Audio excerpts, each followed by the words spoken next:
شیخ محمد عبداللہ کی یہ ڈگر کسی نظریاتی اصول پرستی کا نتیجہ نہ تھی، بلکہ وہ سیاست کو اپنے گھر کی لونڈی سمجھ کر اسے اپنی طبعی ہٹ دھرمی، برخور غلط انانیت اور ذاتی ہوس سے اقتدار کی تسکین کے لیے بے دریغ استعمال کرتے تھے۔ مقبوضہ کشمیر کے وزیر اعلیٰ کی کرسی ان کی زندگی کا واحد مقصد بن کر رہ گیا تھا۔ اس پر مطمئن رہنے کے لیے وہ سیاسی بلیک میل بھی کرتے تھے، اپنا تھوکا ہوا بھی چاٹتے تھے، اصول کی کلابازیاں بھی کھاتے تھے اور مسلمانوں کی جذبات کے ساتھ منافقانہ آنکھ مچولی بھی کھیلتے تھے۔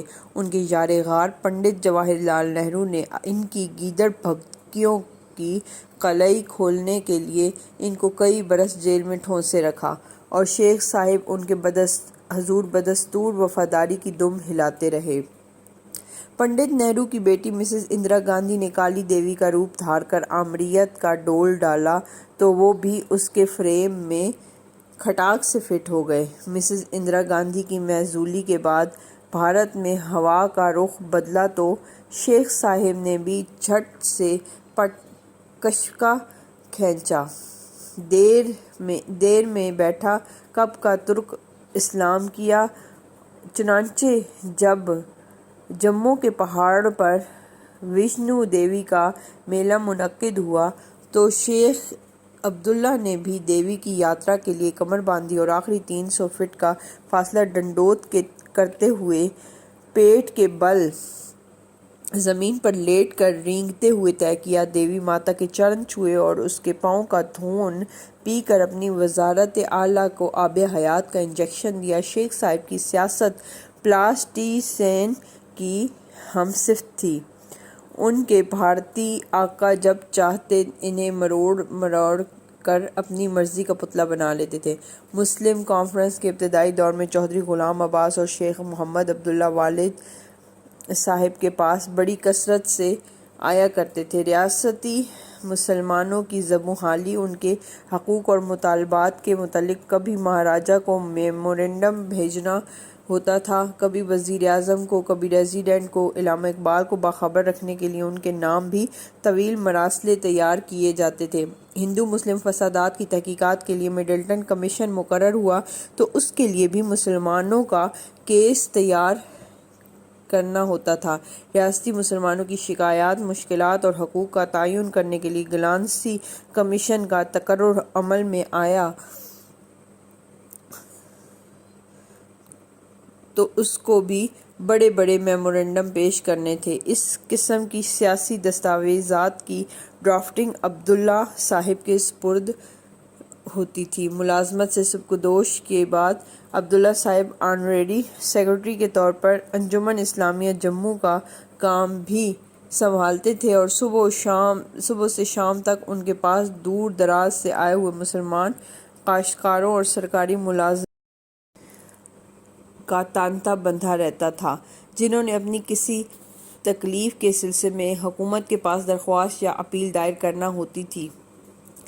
عبداللہ صاحب بڑی خندہ پیشانی سے انہیں مشورے بھی دیتے تھے اور ان کی درخواستیں اور اپیلیں بھی ڈرافٹ کر دیتے تھے۔ ان کا طریقہ کار یہ تھا کہ دن میں وہ اپنا بستر لپیٹ کر گاؤ تکیے کی طرح سرہانے رکھ لیتے تھے اور بان کی کھری چارپائی پر اسے ٹیک لگا کر نیم دراز ہو جاتے تھے۔ گرمیوں میں قمیض اتار دیتے تھے اور صرف شلوار پہن کر بیٹھتے تھے۔ ان کی رومی ٹوپی پاس ہی ایک تپائی پر پڑی رہتی تھی۔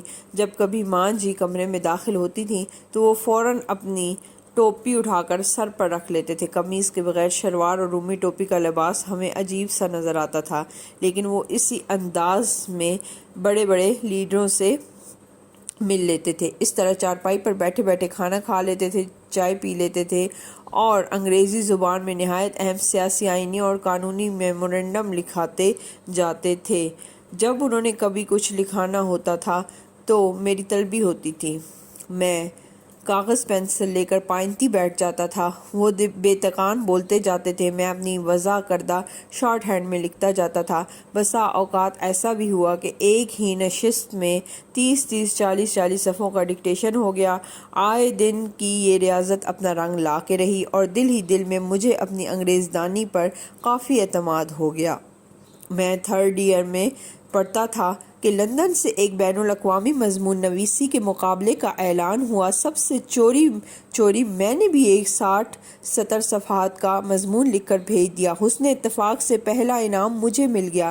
اس بات کا بڑا چرچا ہوا، اخبارات میں تصویریں شائع ہوئیں، بر صغیر کے بہت سے ہندو اور مسلمان مشاہیر کے تہنیتی خط اور تار آئے۔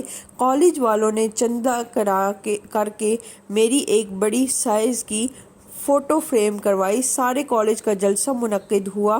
پرنسپل نے صدارت کی، مجھے ان کے ساتھ سٹیج پر بٹھا دیا گیا۔ چند پروفیسروں نے تعریفی تقریریں کیں اور کافی لمبی چوڑی رسم کے بعد میری تصویر کالج کے ہال میں ایک نہایت نمایاں جگہ آویزاں کر دی گئی۔ پہلے تو میں کچھ جھیمتا سا رہا، لیکن رفتہ رفتہ انا کی خود پرستی غالب آئی۔ دن میں ایک بار میں ضرور کسی نہ کسی بہانے کالج کے ہال سے گزرتا تھا اور کنکھیوں سے جب اپنی تصویر پر نگاہ غلط انداز ڈالتا تھا تو میرا نفس بے اختیار گول گپے کی طرف پھول جاتا تھا۔ انعام کی مبارکبادی کے 2 خط میری جگہ میری پرنسپل کو آئے۔ ایک حیدرآباد دکن کے وزیر اعظم سر اکبر حیدری کے پرائیویٹ سیکرٹری کی جانب سے تھا۔ اس میں تحریر تھا کہ سر اکبر حیدری خوش ہو کر مجھے 100 روپے کی کتابیں انعام میں مرحمت فرمانا چاہتے ہیں۔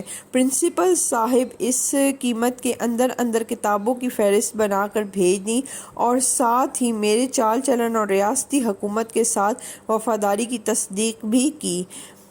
پرنسپل سیوا رام سوری نے مجھے بلا کر میری پسندیدہ کتابوں کے متعلق استفسار کیا۔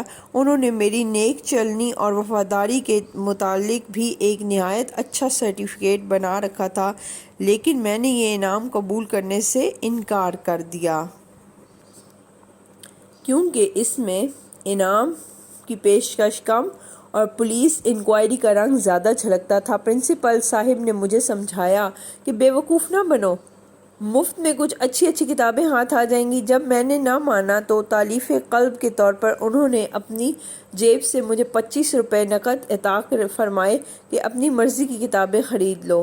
1936 کی بات ہے، تقریباً 1.5 برس بعد جب علامہ اقبال کی زندگی میں پہلا اقبال ڈے منایا گیا تو مجھے بھی اس میں شریک ہونے کی سعادت نصیب ہوئی تھی۔ اس کے بعد یہ چرچا عام ہوا کہ سر اکبر حیدری نے نظام دکن کے توشہ خانہ سے انہیں 1000 روپیہ کا چیک بطور تواضع ارسال کیا تھا۔ علامہ نے سر اکبر حیدری صدر اعظم حیدرآباد دکن کے نام یہ اشعار لکھ کر چیک واپس کر دیا تھا یہ اللہ کا فرمان کہ شکوہ پرویز 2 قلندر کو کہ ہیں اس میں ملکونہ صفات، مجھ سے فرمایا کہ لے اور شہنشاہی کر، حسن تدبیر سے دے آنی و فانی کو ثبات، میں تو اس بار امانت کو اٹھاتا سردوش، کام درویش میں ہے تلخ ہے مانند نبات، غیرت فقر مگر کر نہ سکی اس کو قبول، جب کہا اس نے یہ ہے میری خدائی کی زکوٰۃ۔ اصل وجہ کا تو اب تک وثوق سے کوئی علم نہیں، لیکن عجب نہیں، سر اکبر حیدری نے اپنی عادت کے مطابق علامہ اقبال کے چال چلن اور حکومت وقت کے ساتھ وفاداری کی کوئی تصدیق طلب کی ہو۔ پرنسپل کے نام دوسرا خط کشمیر کے مہاراجہ ہری سنگھ کے ADC کی جانب سے تھا۔ اس میں حکم تھا کہ از روئے الطاف خسروانہ ہزائنس نے مجھے چائے پر مدعو فرمایا ہے۔ پرنسپل کی ہدایت کی جاتی ہے کہ وہ مجھے سرکار کی حضوری کے آداب سمجھا کر مقررہ وقت پر راج محل حاضر ہو جانے کی تاکید کریں۔ پرنسپل صاحب نے بڑی وضاحت سے مجھے مہاراجہ کی بارگاہ میں حاضری اور گفتگو کے طور طریقے سکھائے، اور جب وہ روز سعید طلوع ہوا تو میں نے بڑے اہتمام سے سوٹ بوٹ پہن کر شام کے 4 بجے مہاراجہ پیلس پہنچ گیا۔ وہاں پر ایک صاحب نے جو ڈیوڑی وزیر کہلاتے تھے، مجھے از سر 9 مہاراجہ کی سرکار میں پیش ہونے کے آداب سمجھائے اور ایک آراستہ ویٹنگ روم میں بٹھا دیا، جہاں 10-12 آدمی درباری لباس پہنے چند پری چہرہ کے ساتھ پہلے سے بیٹھے تھے۔ معلوم ہوا کہ کوئی صبح کے 9 بجے سے باریابی کا منتظر بیٹھا ہے، کوئی 10 بجے سے، لیکن سرکار نے ابھی تک یاد نہیں فرمایا۔ میں نے 1 گھنٹہ انتظار کرنے کے بعد کچھ بے صبری دکھائی تو ڈیوٹی وزیر غصے سے بولے کہ میاں تم کس کھیت کی مولی ہو؟ یہ دوسرے حضرات جو یہاں بیٹھے ہیں سب کسی کرسی نشین درباری ہیں۔ یہ آراستہ پیراستہ خواتین سرکار کی منظور نظر ہیں۔ 3-4 دن سے یہ ہو رہا ہے کہ یہ سب صبح سویرے یہاں آ کر بیٹھ جاتے ہیں اور شام تک انتظار کر کے ہنسی خوشی واپس چلے جاتے ہیں۔ تم بھی چپکے سے بیٹھے رہو۔ میں گھنٹہ بھر اور چپکے سے بیٹھا رہا۔ اس کے بعد اپنی خودی کو تھوڑا سا بلند کیا اور ڈیوٹی وزیر کو برملا کہلا دیا کہ مہاراجہ صاحب سے ملنے کی درخواست میں نے نہیں کی، انہوں نے خود مجھے چائے پر مدعو کیا ہے، اب اگر انہیں فرصت نہیں تو میں چلتا ہوں۔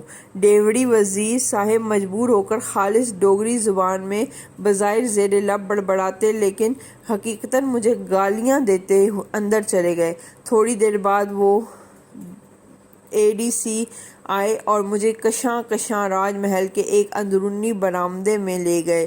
وہاں انواع و اقسام کی وردیاں، زیب تن کیے بیروں، بٹلروں اور درباریوں کا ہجوم ایک صوفے کے گرد دست بستہ ایستادہ تھا۔ صوفے پر ہز ہائنس راجیش پور مہاراجہ اور دھیراج شری مہاراجہ ہری سنگھ بہادر، اندر مہندر سپہر سلطنت انگلیشیا GCSIG CIE KCVO نڈھال بھینسیے کی طرح اوندھے پڑے تھے۔ ان کے جسم کا گوشت پوست صوفے پر یوں بکھرا ہوا تھا جیسے گندے کپڑوں سے بھرا ہوا سوٹ کیس تیز رفتار گاڑی سے باہر گر کر پھٹ گیا ہو۔ مہاراجہ ہری سنگھ رات بھر شراب کے ساتھ کچے اور پکے گوشت کا شغل فرماتے تھے اور دن بھر وید، حکیم اور ڈاکٹر ان کے لیے کشتوں کے پشتے لگا کر انہیں اگلی شب کے لیے تازہ دم کرتے رہتے تھے۔ چنانچہ اس وقت بھی چند عورتیں اور مرد ان کے اعضائے رئیسہ و غریبہ کی خفی اور جلی مالش کرنے میں مصروف تھے۔ مہاراجہ کی آنکھیں کچھ کھلی اور کچھ بند تھیں اور ان کے کونوں میں گید گندے بیروزے کی طرح تہہ در تہہ جم رہی تھی۔ ایک ADC نے مجھے دھکیل کر مہاراجہ کی سرکار میں پیش کیا، دوسرے ADC نے میرا ہاتھ پکڑ کر مہاراجہ کے دست مبارک کے ساتھ ہلکے سے رگڑ دیا۔ ہاتھ ملانے کی اس رسم میں وہ کیفیت تھی جو مینڈک کے لچیلے پیٹ کو ہتھیلی پر رکھ کر پیدا ہوتی ہے۔ اس تعارف کے بعد مہاراجہ بہادر کے نرخرے سے غٹ غٹ کی کچھ آوازیں برآمد ہوئی، جن میں دریافت فرما رہے تھے کہ یہ شخص کون ہے اور یہاں کیوں آیا ہے۔ ADC نے کمال ادب سے اطلاع دی کہ سرکار یہ وہی شخص ہے جس کے انعام جیتنے کا اخبار میں پڑھ کر حضور نے بطور رعایا پروری اور کرم گستری چائے پر مدعو فرمایا تھا۔ مہاراجہ بہادر نے بصد استغنا و دریا دلی ہاتھ کے اشارے سے ایک بیرے کو حکم دیا کہ لے جاؤ اسے پلاؤ چائے وائے کچھ پیسٹری ویسٹری بھی۔ غنودگی کے مارے مہاراجہ صاحب اپنا فقرہ بھی نہ پورا کر پائے اور 2-3 بیرے میری طرف یوں لپکے جیسے وہ میری مشقیں کس کر چائے پلانے کے لیے لے جائیں گے۔